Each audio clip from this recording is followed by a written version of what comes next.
Hello and greetings. This is Dr. VC Sontake and I am the course faculty for the course Engineering Thermodynamics. Objectives of this video lecture are 1. To explain Kelvin-Planck and Clausius statements of second law of thermodynamics.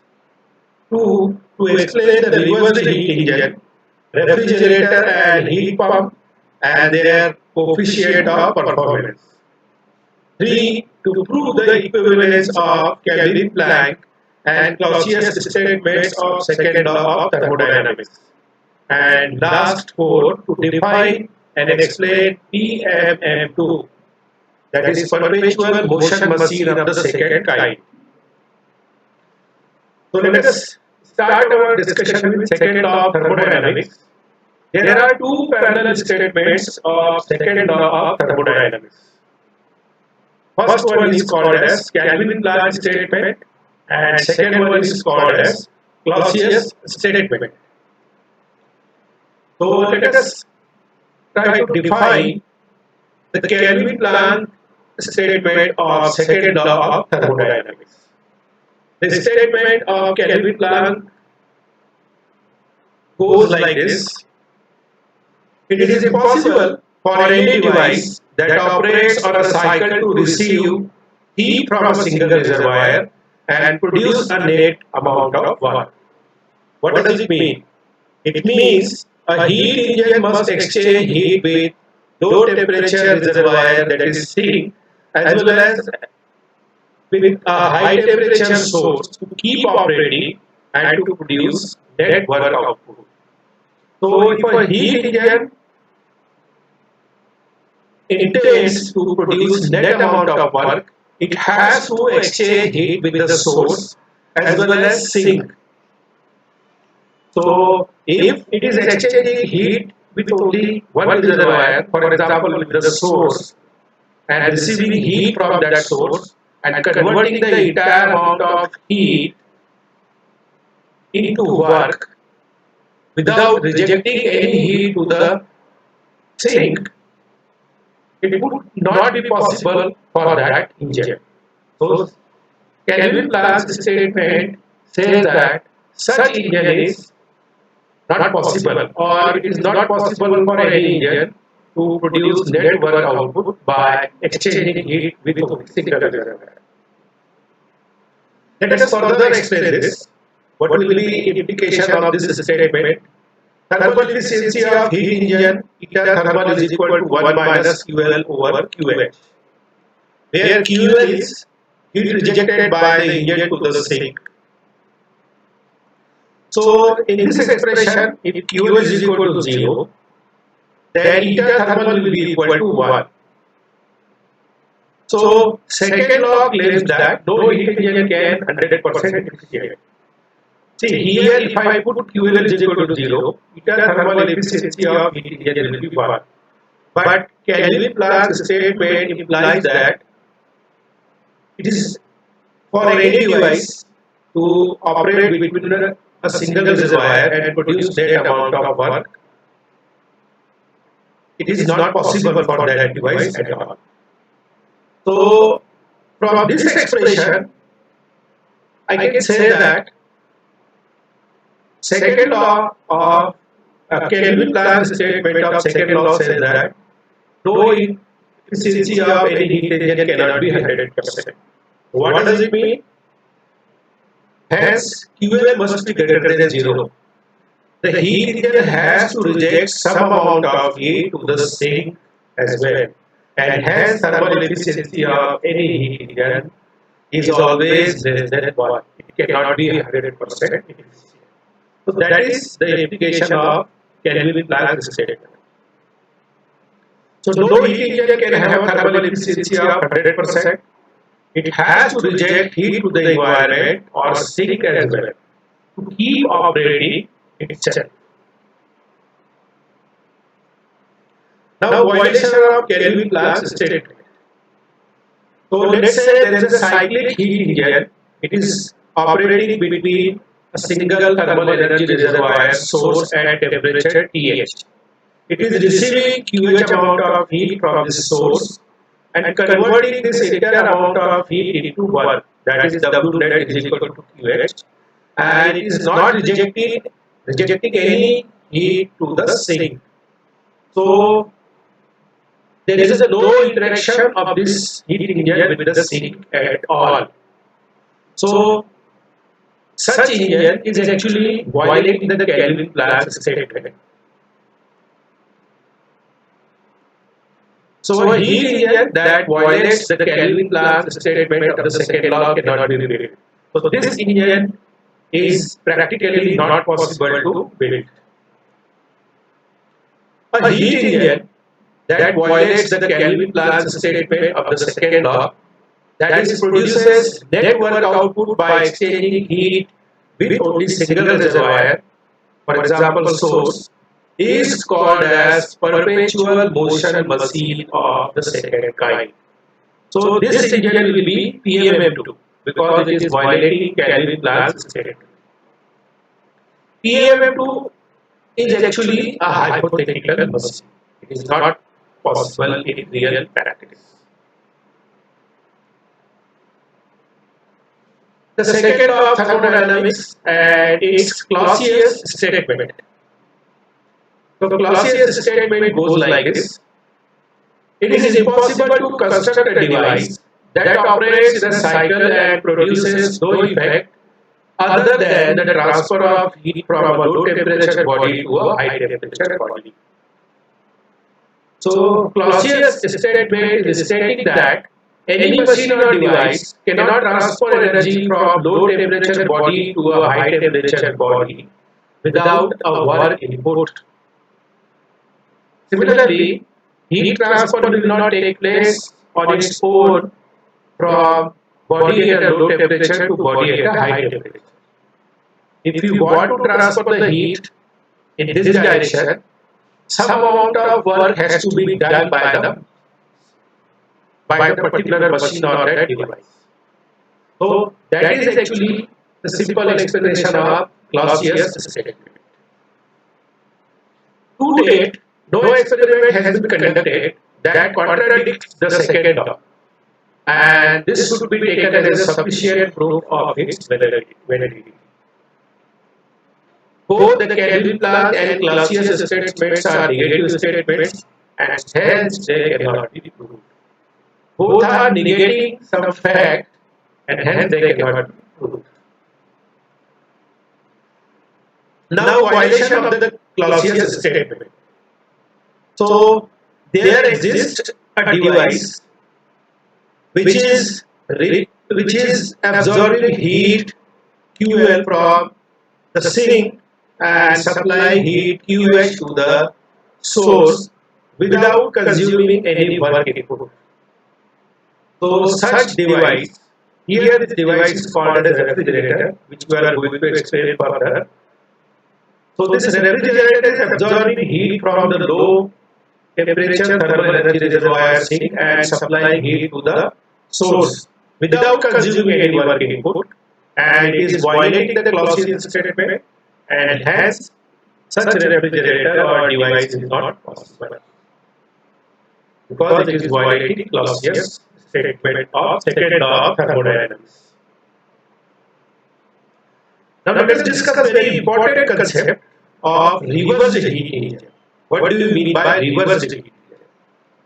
So in an earlier discussion, we had thrown some light on cyclic heat engine.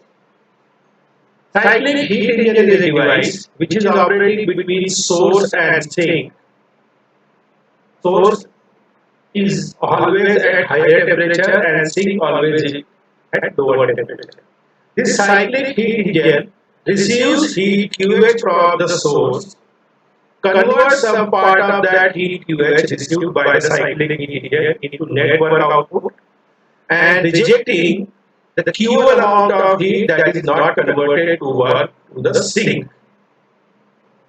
And in this cyclic heat engine, the direction of process is from source to sink, and its performance is calculated by efficiency, thermal efficiency.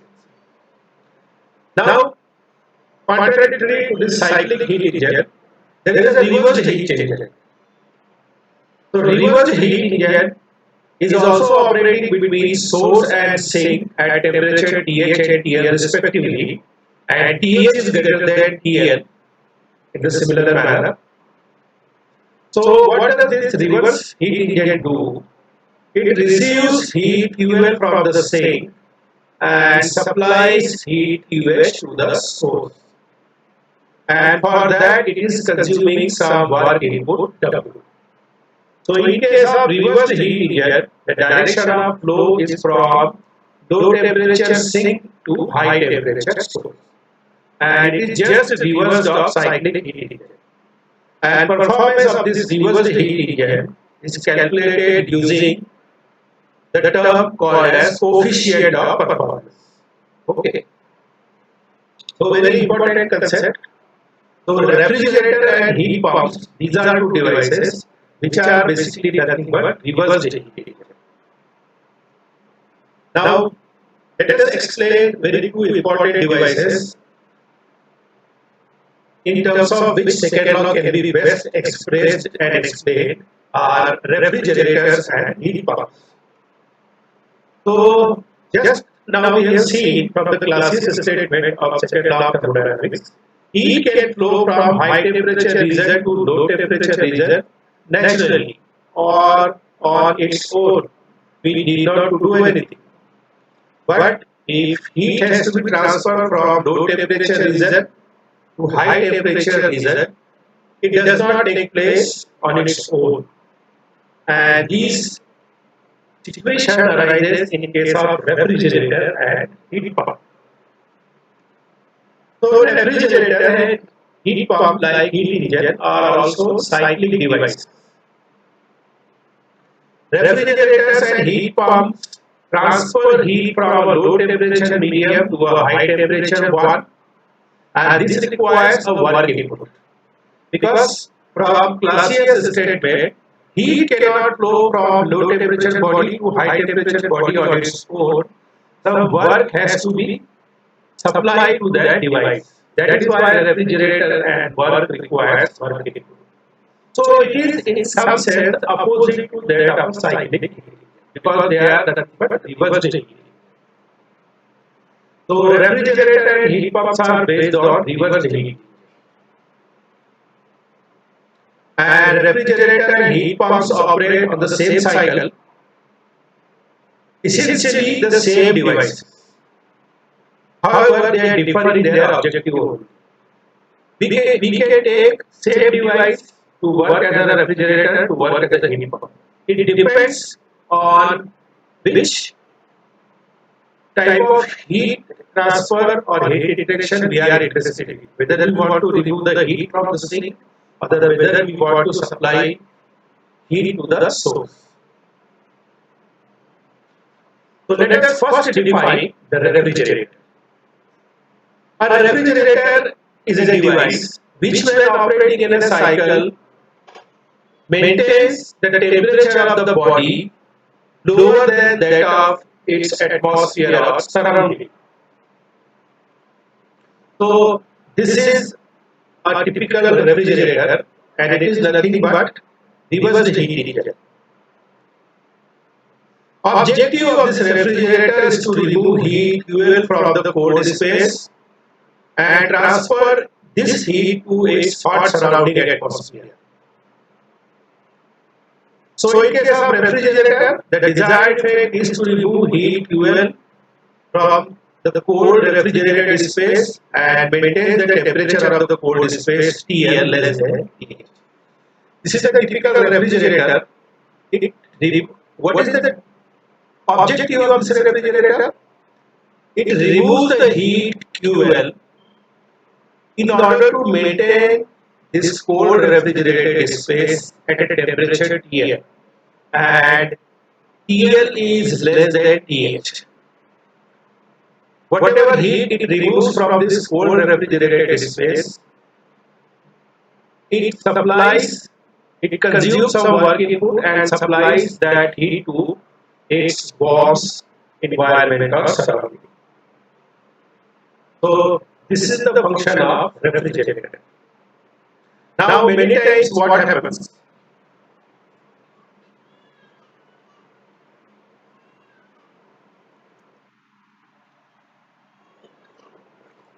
In order, many times it happens that some fuel amount of heat is always leaking into this cold refrigerated space. So, and this addition of fuel amount of heat will increase the temperature TL.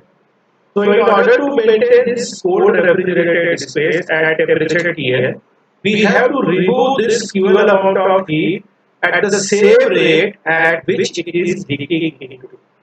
So, the refrigerator will remove this heat fuel because there will be no accumulation of heat within this cold refrigerated space, and this cold refrigerated space will always be maintained at temperature TL, such that TL is less than TH.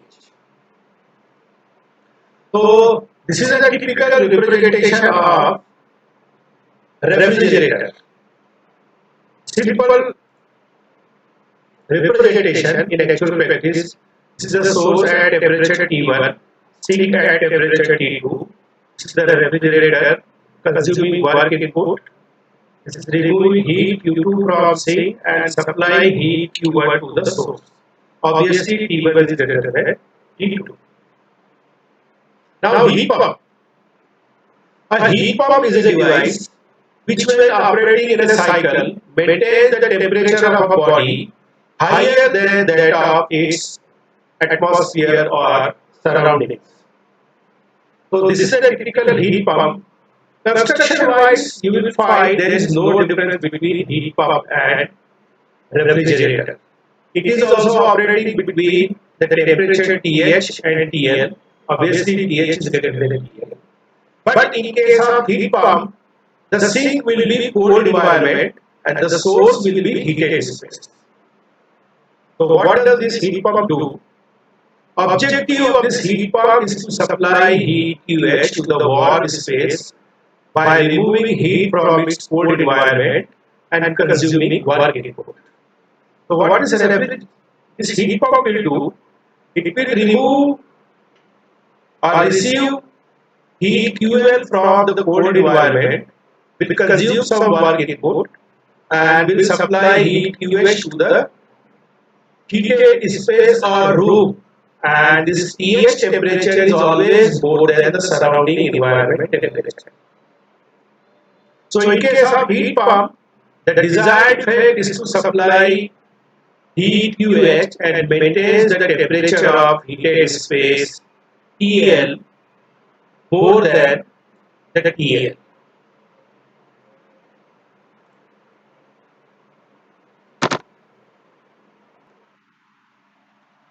So this way the heat pump will work. So here what is the desired effect? The desired effect is the desired effect of the heat pump is to supply this QH to this warm heated space to maintain its temperature higher than its surroundings. Okay. So in case of refrigerator, the desired effect is to remove heat from the cold space, and in case of heat pump, the desired space is to supply heat to the heated space. Okay. Please remember this.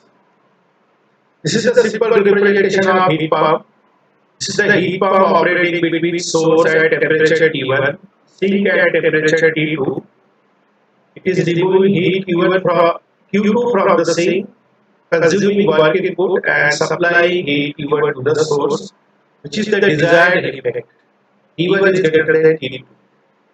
Now, what is this Q1 actually? See, this source or heated space is always higher than its surrounding. So because of the temperature difference, some heat may leak into the environment at the rate Q1, and because of this leaking of heat out of this room, its temperature may get dropped. So this heat pump, what it will do, it will supply the heat Q1 at the same rate to this heated space at which it is leaking into the environment. So there will be no dearth of the heat Q1 and its temperature will always be maintained at T1. Okay, higher than the temperature of surrounding. So, in our discussion, I will be following this diagram of heat pump. Now, as I said, heat pump and refrigerator both are reversed heat engines in principle. So, construction-wise, there is no difference as such between heat pump and refrigerator.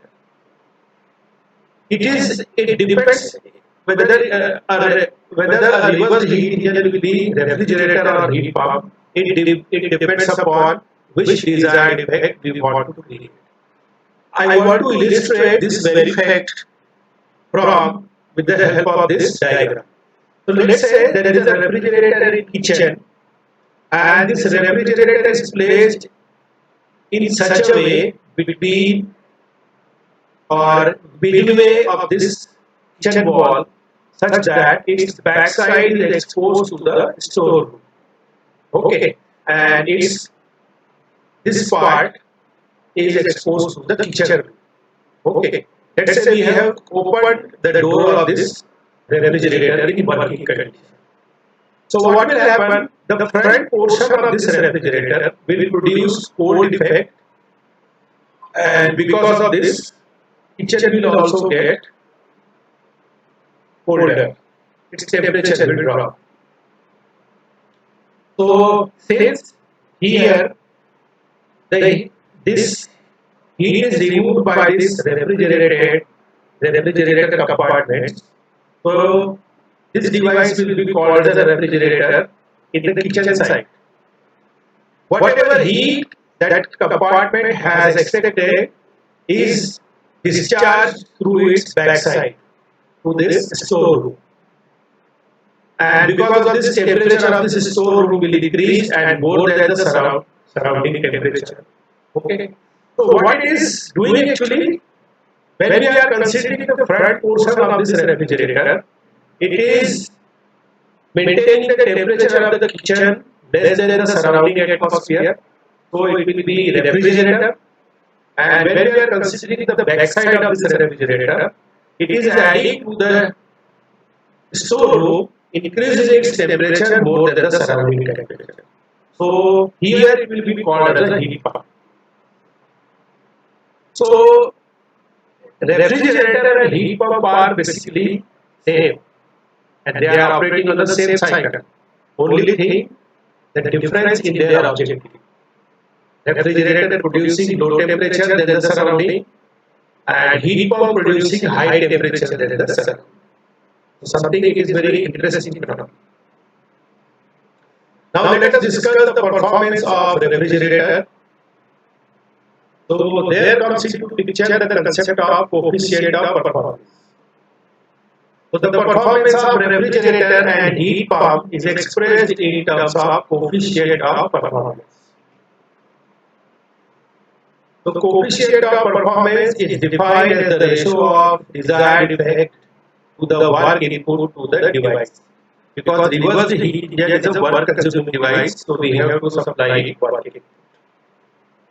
So mathematically, COP is desired effect to the work input.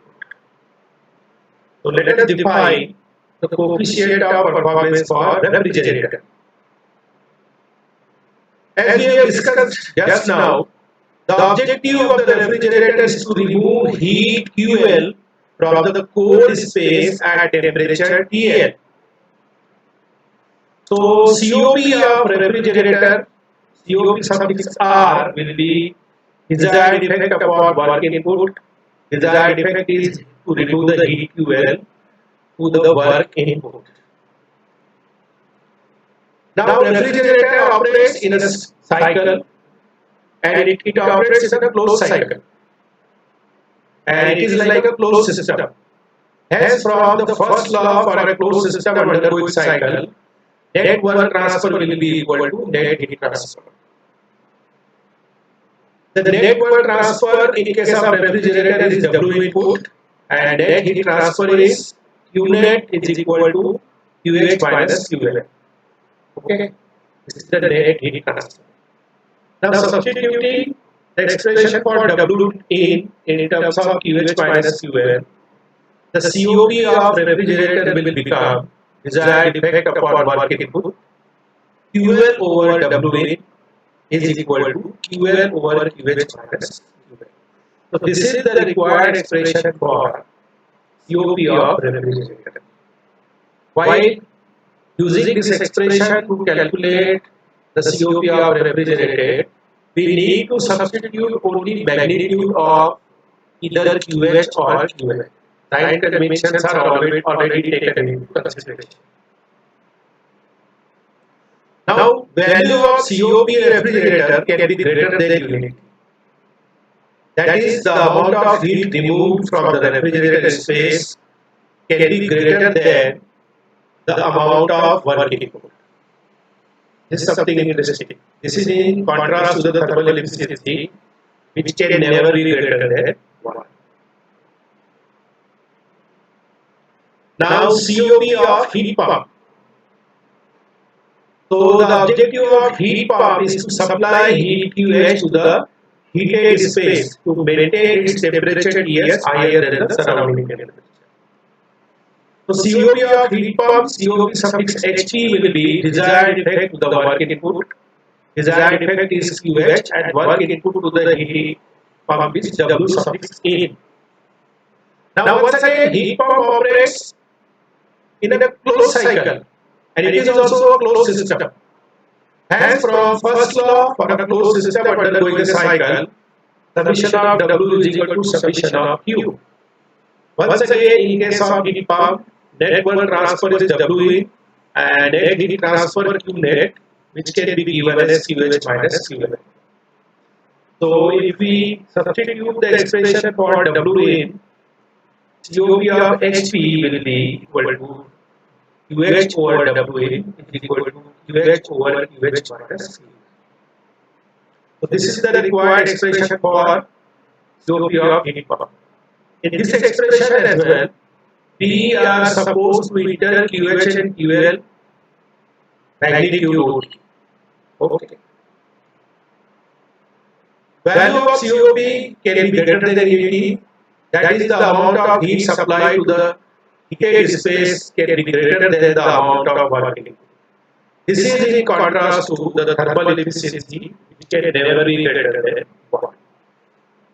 So, this is an interesting observation about heat pump.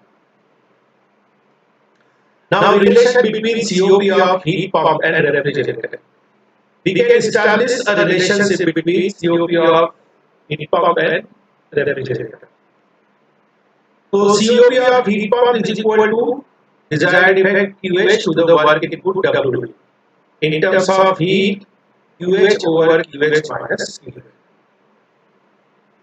Let us subtract 1 from both the sides. So it will give me COP of HP minus 1 is equal to QH over QH minus QL minus 1.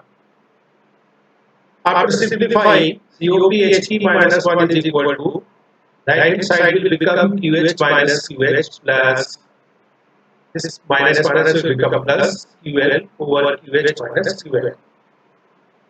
This both will get cancel out each other. So COP of HP minus 1 is equal to QL upon QH minus QL. Right hand side is nothing but COP of refrigerator. So after taking this minus 1 to the right hand side, COP of heat pump will be equal to COP of refrigerator plus 1. So this is the required relationship between COP of HP and COP of refrigerator. Now, equivalence of Kelvin Planck and the Clausius statements. The Kelvin Planck and the Clausius statements are having different statements and at first sight appear to be different, but apparently they are equivalent to each other. The Kelvin Planck and the Clausius statements are equivalent in their consequences, and either statement can be used as the expression of the second law of thermodynamics.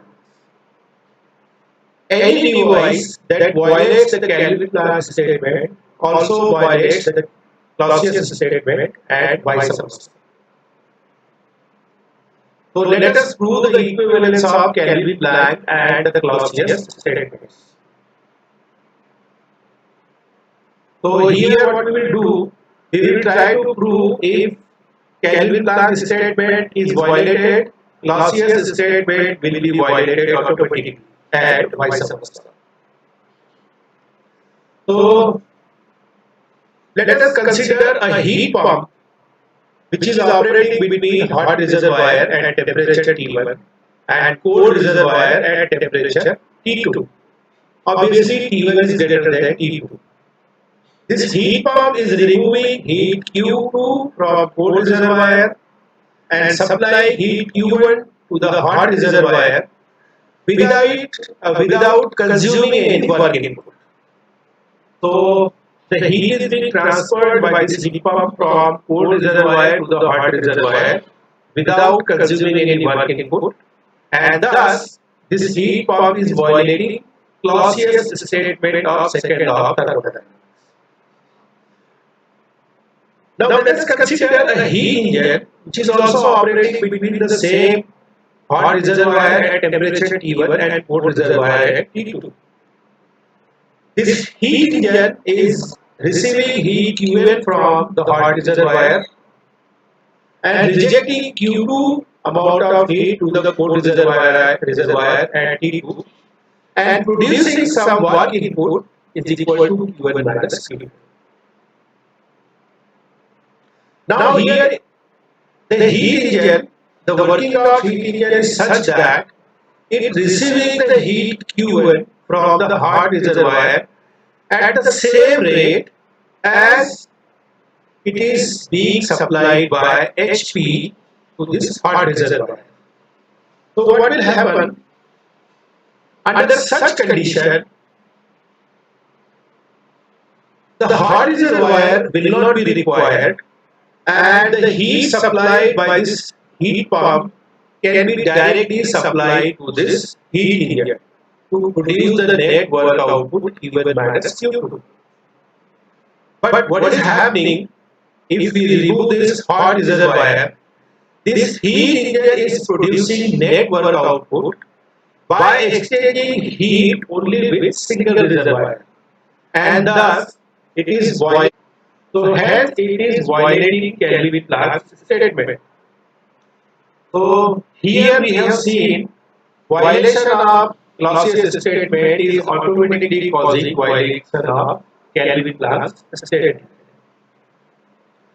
Similarly, let us consider a heat engine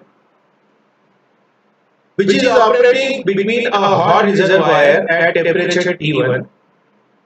It is receiving heat Q1 from the hot reservoir and it is not rejecting any heat Q2 to the sink and converting this entire amount of heat into work output. Okay. So thus this heat engine is violating Kelvin-Planck statement because it is producing net work output by exchanging heat with only single reservoir because it is PMM2. Okay, so violating Kelvin-Planck statement. Now let us consider a heat pump operating between the hot reservoir at temperature T1 and a cold reservoir at temperature T2. Obviously T1 is greater than T2. This heat pump is receiving heat Q2 from the cold reservoir and supplying heat Q1 plus Q2 to the hot reservoir by consuming work input at the same rate at which the heat engine is producing work output. So this heat pump and heat engine can be work as combined machine, transferring heat from low temperature reservoir to high temperature reservoir without producing any other effect, and thus they are violating Clausius statement. So here also we have seen that violating Kelvin-Planck statement is causing violation of Clausius statement. So from this we can prove that Kelvin-Planck and Clausius statements are equivalent to each other. They are nothing but they are two parallel statements of second law of thermodynamics. Okay. So learning outcomes of this video. At the end of the lecture, learner will be able to explain Kelvin-Planck and Clausius statements of second law of thermodynamics, to explain the concept of reversed heat engine, refrigerator and heat pump, and their coefficient of performance. They will be able to prove the equivalence of Kelvin-Planck and Clausius statement of second law of thermodynamics, and last but not the least, they will be able to define and explain PMM. So with this, I come to an end of this video lecture. Thank you for your kind attention and passionate listening. Happy learning.